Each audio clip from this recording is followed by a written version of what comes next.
Mes chers compatriotes, la question qui vous est posée par le référendum est littéralement une question de vie ou de mort. Une question de vie et de mort pour la France, pour la République, pour nos libertés, pour la souveraineté de notre pays. Au début du processus européen, pour faire accepter l'abandon d'un certain nombre de prérogatives fondamentales, notamment de souveraineté, d'indépendance, de liberté, de capacité de décider de notre avenir, on a fait des promesses sur le plan économique et social, des promesses mirobolantes qui ont pu tromper pendant quelques décennies un certain nombre de nos concitoyens. Or, aujourd'hui, c'est clair. On nous propose, et surtout on vous propose, de vous associer à une décision de suicide national. D'abord, toutes les prérogatives de la nation et de la patrie ont disparu. Et les promesses qui vous furent faites sur le plan économique et social, non seulement n'ont pas abouti à une situation meilleure, à une élévation du niveau de vie, à une augmentation de la capacité de bonheur pour vous ou pour vos enfants, mais encore, elle a au contraire diminué considérablement toutes les capacités. On ne va pas faire, si vous voulez, ici le long défilé de tout ce qui a été perdu. Mais le bilan est un bilan catastrophique qui ne va encore que s'aggraver si par malheur le oui l'emportait au référendum. L'immigration a atteint des proportions extrêmement dangereuses puisqu'il est entré en quelques années plusieurs millions d'étrangers dans notre pays qui alourdissent considérablement toutes les dépenses sociales et qui se répercutent bien évidemment sur le plan de la fiscalité. Ce sont les Français qui payent pour assumer l'entrée de millions d'immigrés chez nous dont on sait qu'ils ne trouveront pas de travail puisqu'en même temps le mouvement de chômage n'a cessé d'augmenter jusqu'à franchir officiellement aujourd'hui la barre des 10,1%, mais en fait on le sait, la barre réelle des 20%. Les industries françaises ont été démantelées les unes après les autres par les délocalisations rendues nécessaires sur le plan économique par l'écrasante pression fiscale et par la concurrence mondiale sauvage qui est la conséquence de non pas de l'abaissement des frontières, de la suppression des frontières.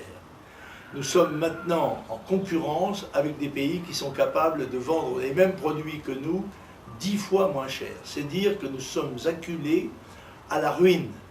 C'est ce qui provoque d'ailleurs, en échange du système d'immigration, une émigration de nos élites. Je crois que 30 000 étudiants, 25 à 30 000 étudiants par an quittent définitivement la France pour un autre pays.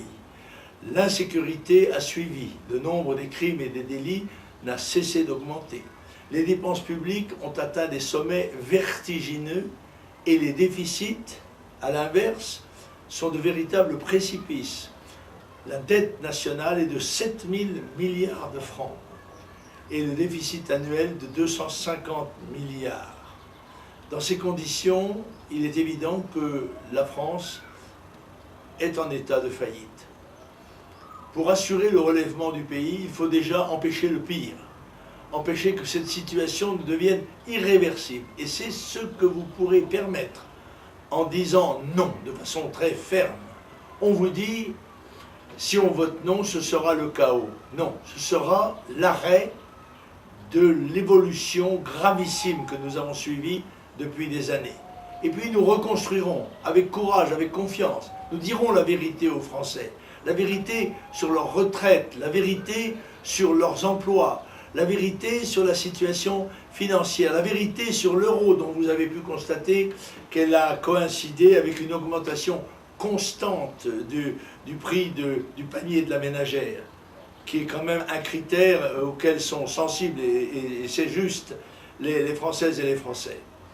Et puis, nous aurons cessé d'être la France, c'est-à-dire une nation plus que millénaire, dont l'indépendance lui a permis, tout au cours des siècles, d'exercer dans le monde une influence, un rayonnement des valeurs dont nous sommes porteurs. Eh bien, nous ne serons plus désormais qu'un canton, qu'un État à l'américaine, avec un gouverneur, alors que notre vie sera décidée par une assemblée qui comportera les représentants de 25 autres pays et dirigée par une commission dans laquelle nous ne sommes même pas sûrs d'avoir un représentant sur 25. Alors c'est clair, vous savez désormais ce que vous avez à faire, mais ne vous bornez pas seulement à aller voter.